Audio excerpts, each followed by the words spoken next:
published book about Taiwan and Southeast Asia. Although in Chinese, but it's very well written and very readable. Yeah. So first, we invite Professor Ho to introduce the new book. Yeah. Let's give him applause.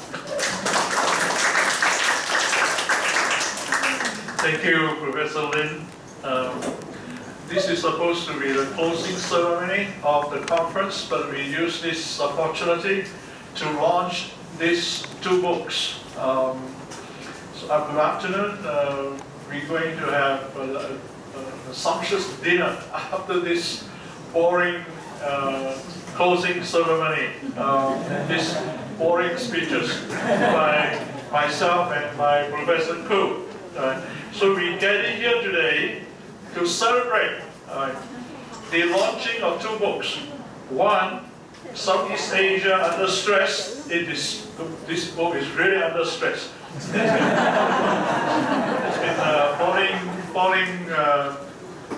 falling on the floor, but this is the book that we're going to launch first.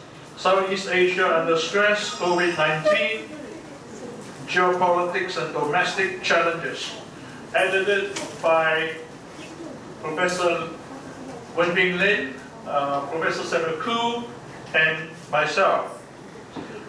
And the second book is, can I have that? No, that's this one. Yeah, the second book that we're going to launch today is 台湾与东南亚，从中华民国到台湾时代 Taiwan and Southeast Asia, from the Republic of China to the Taiwan generation.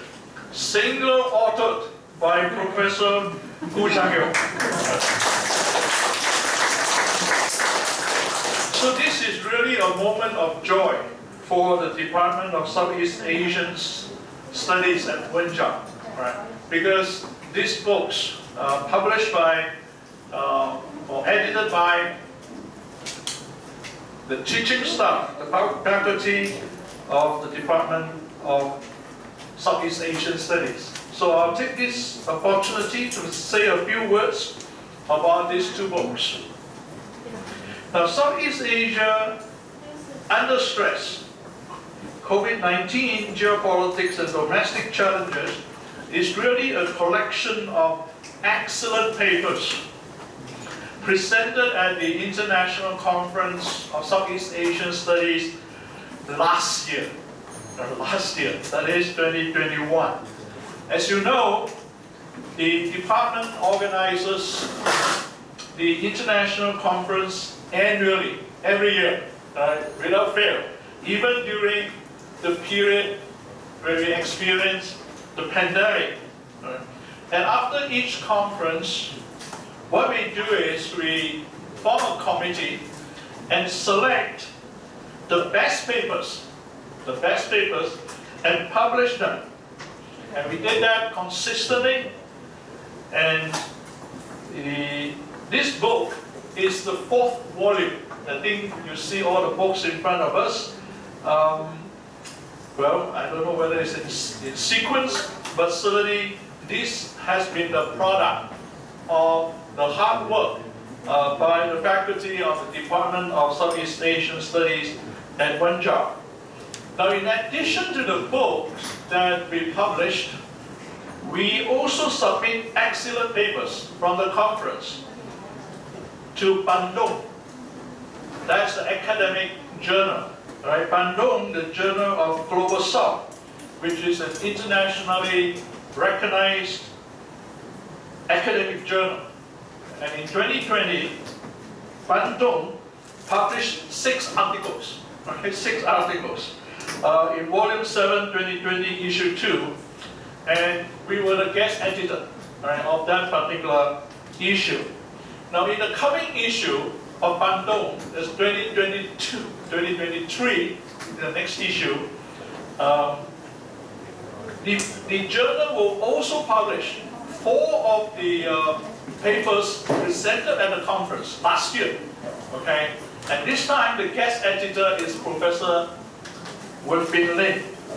we must thank the editor, the journal editor, Professor Bang Luk Wong, for his support. He is the person who, well, he came here for the conference all the way from Bath University in the United Kingdom. He was very impressed by the quality of the presenters as well as the quality of the papers. And he said, well, why don't we collaborate, all right, and select papers for this journal, Bandung, all right, which is an internationally recognized academic journal. Now, I must say that the publication of these papers in the volume as well as in Bandung, all right, have gone through a very rigorous process. A rigorous process of editing, proofreading, selecting, typesetting, etc., etc. All right, for those of you who publish work, we know how difficult it is, right? How laborious it is to get work done. Right?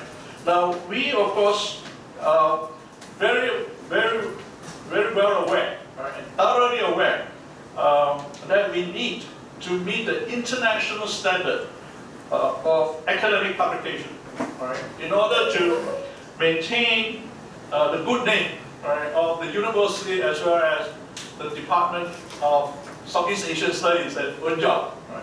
So these papers that the presenters have submitted actually went through a very rigorous editing process.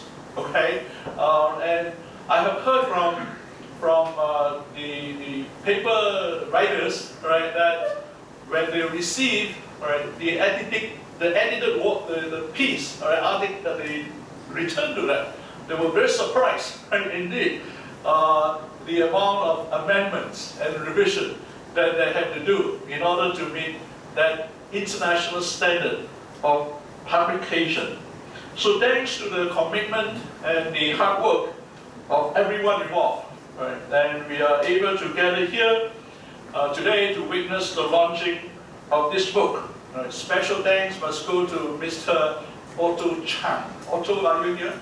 Otto is the person actually doing all the, he's actually the manager of the conference, right? And he's not here, but certainly he worked behind the scene, okay? So he doesn't want to appear, but let's give him a round of applause. Right.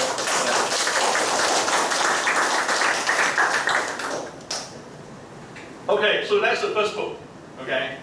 Be very concise and short. The second book is by my good friend, Professor Samuel Koo.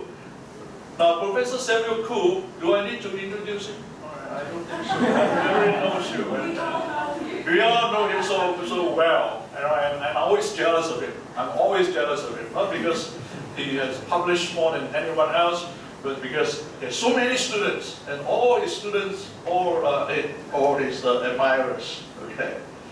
But nevertheless, I have to say this. I have to say this on record because it's being videotaped.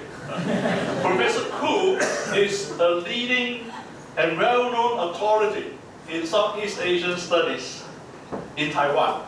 Okay. And his good reputation actually goes beyond Taiwan. If you go to Southeast Asia, many of the universities or Department of Southeast Asian Studies, maybe history department, also use some of his publications, right, as references and also as textbooks, right, that many students would use. Now, his list of publication is too long for me to cite here. Right? Well, if I do that, then I think we will go to the restaurant tonight very, very late. Right? So I won't do that. But suffice to say, right, and many of you already know this, that he has published books on all the 10 ASEAN countries. And can you name all the 10 ASEAN countries? I always ask my students, can you name all the 10 ASEAN countries immediately? Okay. Yes. Indonesia, Philippines, Malaysia, Singapore, Brunei, Timor-Leste. Timor-Leste is not ASEAN, but one of the 11 ASEAN countries. Vietnam, Laos, Cambodia, Thailand, Myanmar.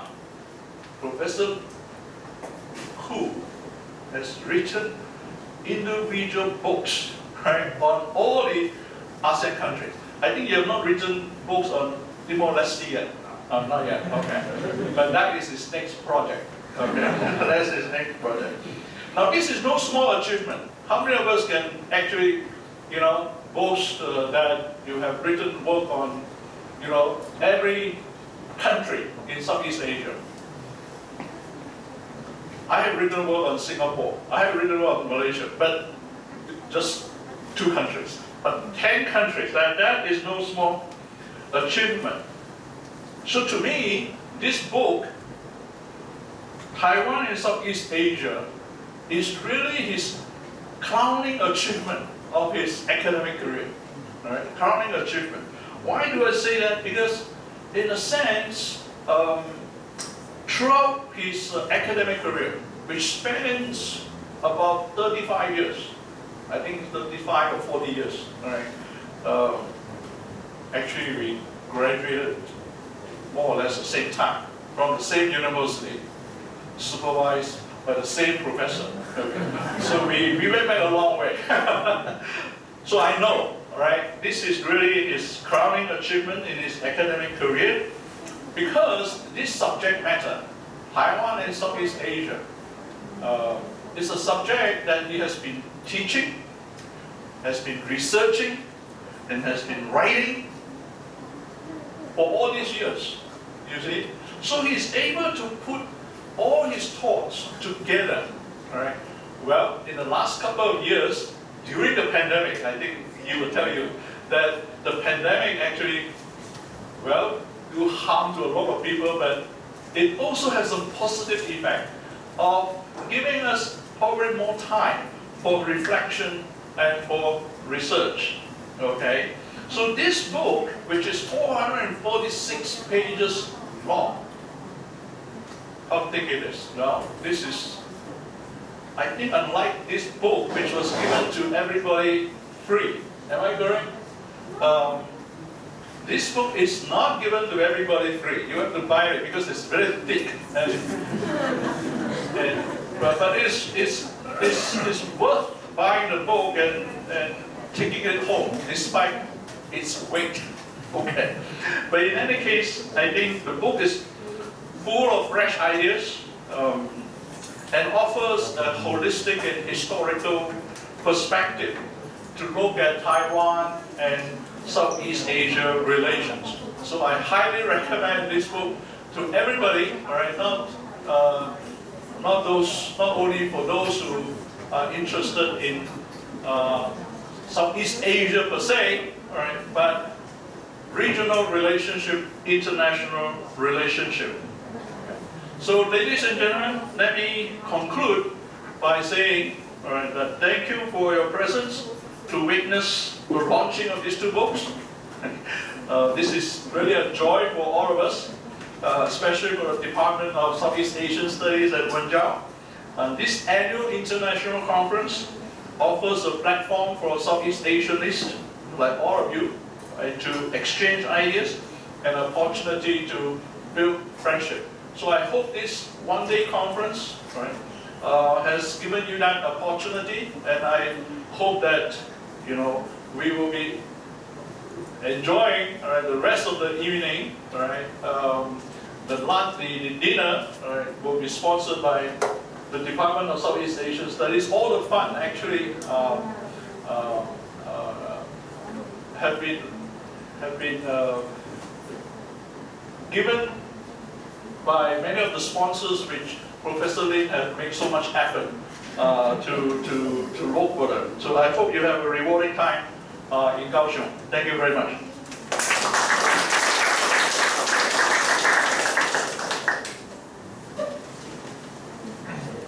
Thank you, Professor Ho. We have been to know each other for more than 40 years, since 1983. We were studying at the Ohio State University in Columbus, Ohio. I thank you again for your compliments on my book. Well, I think I I'd just like to say a few words about this book. So this book is published this year, just a few months ago. I have experienced so many grades of this book. Number one, if I do not come to Wenzao, I will not have this chance to write this book. Because when I was in the LSU, I only teach 2 courses. None is one. I only teach this course, Taiwan and Southeast Asia, after my my recruitment to Wenzao. So when I come to Wenzao, I have this opportunity to teach this course. Number one. Number two, when I teach this course, which has given me more thinking and more reviews about my understanding and my experience in Southeast Asia.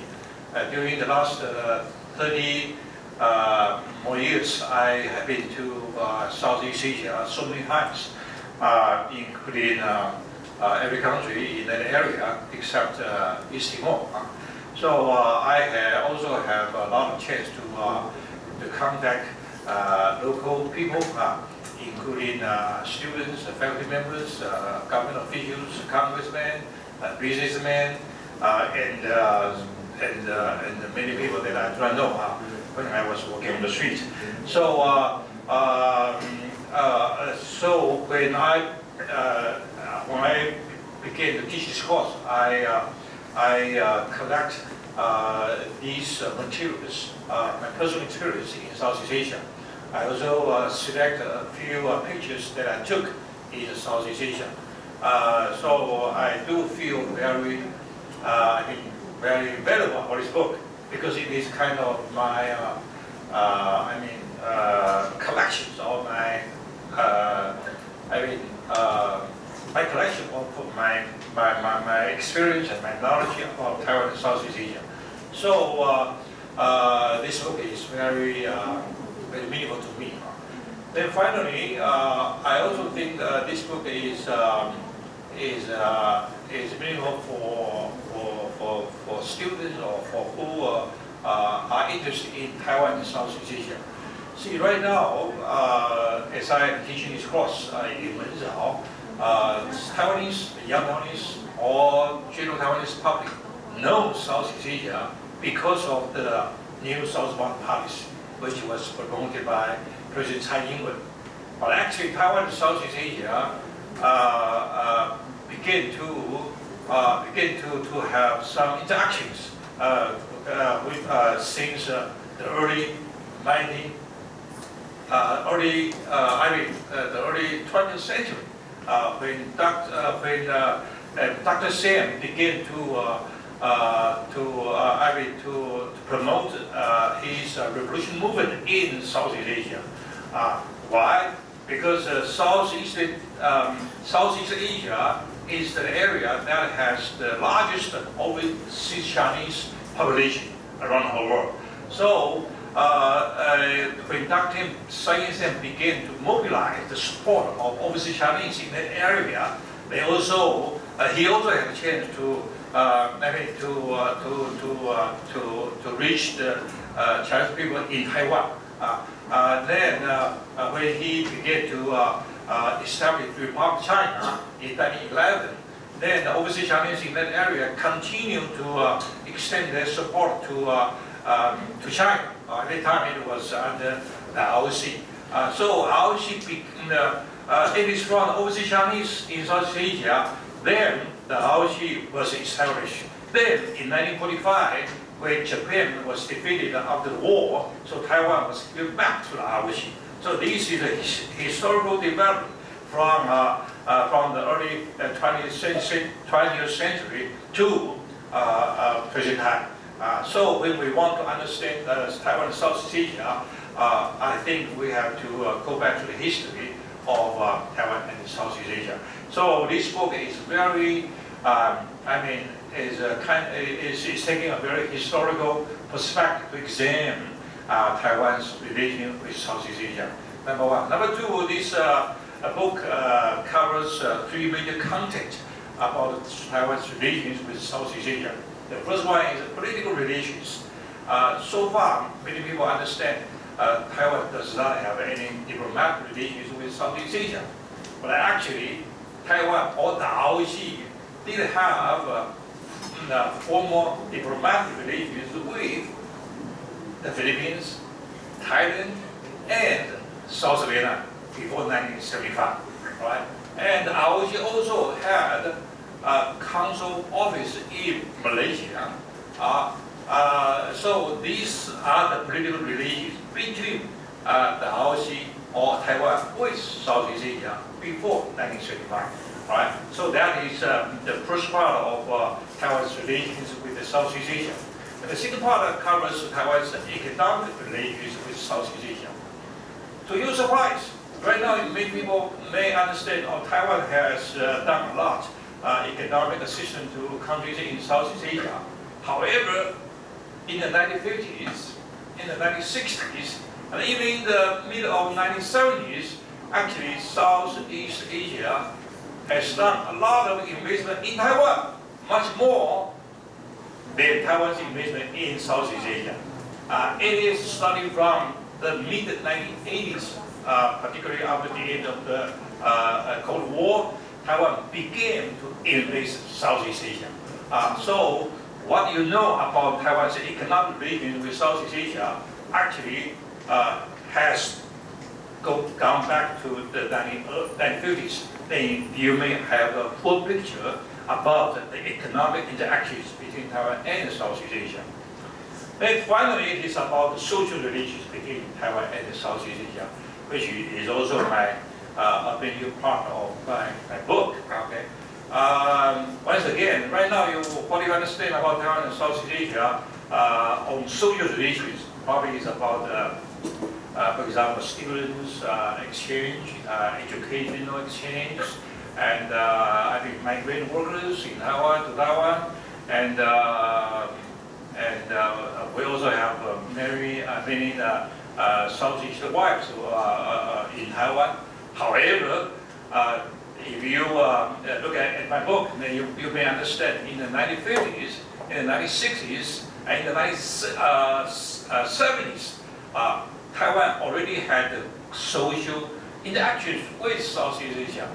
Why? Because during that time, Taiwan had so many popular song singers went to Southeast Asia doing their performance in Southeastern countries, mostly in Singapore, Malaysia, Indonesia, because of the largest Chinese population over there. So Southeast Asian people began to know Taiwan from these popular song singers, and Taiwanese began to know Southeast Asia also from these singers, because sometimes they bring they bring Southeast Asian music and songs to Taiwanese. So that is the early bridge, the social bridge or cultural bridge between Taiwan and Southeast Asia. So these are the stories for the social interactions between Taiwan and Southeast Asia. So that is the third part of Taiwan's relation with Southeast Asia in my book. So altogether, I think once again, this book is a kind of comprehensive understanding about Taiwan and Southeast Asia. But I'd like to say, I'm sorry, this book is probably in Chinese. Right? So if you, so for English-speaking people, then you may not have the chance to read my book. But anyway, it is my book, and I am so glad I have the chance to publish this book. So thank you very much.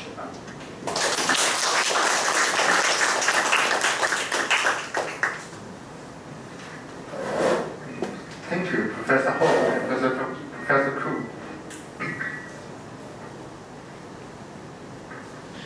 Ladies and gentlemen, I'm pleased to declare the Wenzao International Conference on Southeast Asian Studies officially closed.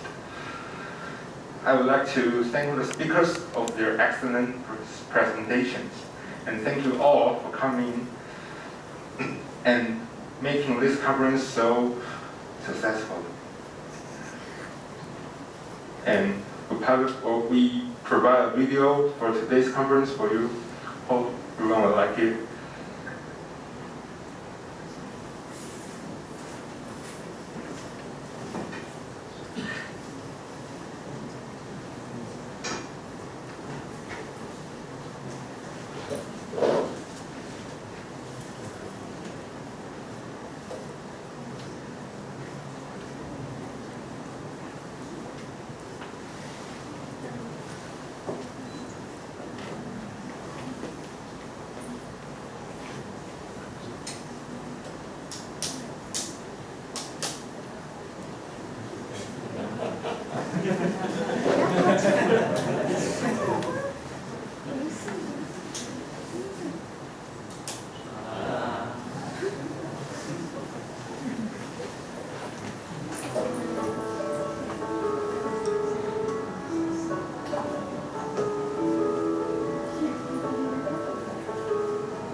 This is a very good, wonderful conference, and it's my honor to be here. And we already learned a lot from different views of the scholars' presentation. And also they are from different countries and participate. They are eager to try to learn something about the Southeast Asia countries' development. And I do believe that the Department of Southeast Asia countries, Wenzao Language University, will become the very important centers or institute on Taiwan's Southeast Asia studies. And they will become a very important location for scholars or for the students from any place of the world and come to join this conference. And good luck and have a wonderful and very successful conference today. And I do enjoy it all. Thank you very much for your invitation. Thank you. In terms of Taiwan, it is a nice country, particularly the people. It's very friendly. It is easy to communicate. And in terms of this conference, or the Olympic conference, I think it is a good event to know each other besides academic purposes. It is important to know other people with various background. I heard from some participants that every year when the conference yesterday we had, the participants always different. So back to my impressions, I think this event is important how to know each other among the different people coming from various countries. This is my impression.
Thank you everyone. Finally, let's invite our host, Dr. Lin again, to give us some remarks.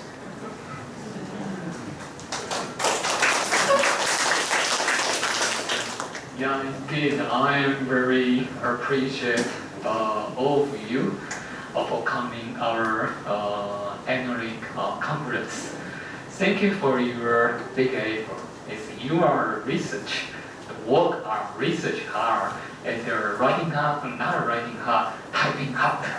Okay, so it's very difficult and have a wonderful feeling doing research and writing, right? And we are also have incentive, not only by material things, but also by the spiritual things. We want to do this kind of research. Yeah, that's right. And the other thing is we try to pass our experience to the new generation. So this is kind of the passion and maybe the mandated things you try to explore, you try to express, you try to the new one who are interested in Southeast Asia studies to know more about the things widely and deeply. So that's all. That's the reason we are doing Southeast Asia studies.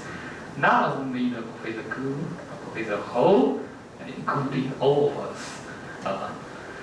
So I'm finally I really indeed appreciate and send you my gratitude this for coming this year conference.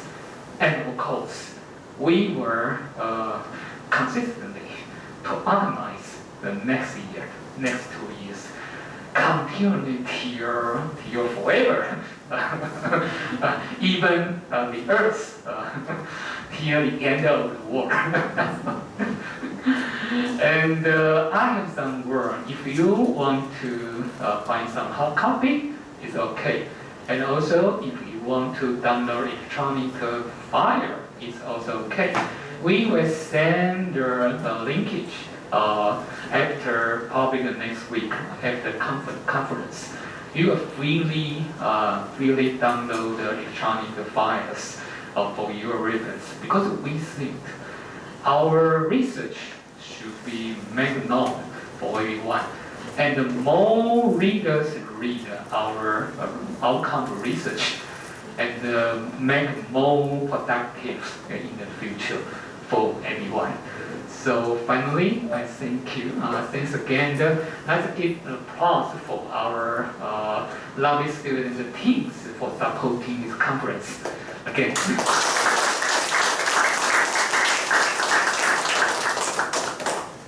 Okay, thank you, Dr. Lang. I hope everyone has enjoyed this conference as much as I have.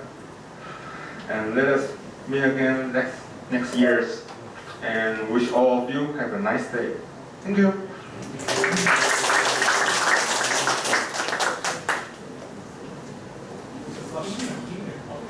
Okay, if you want to go to the dinner banquet, please follow our step.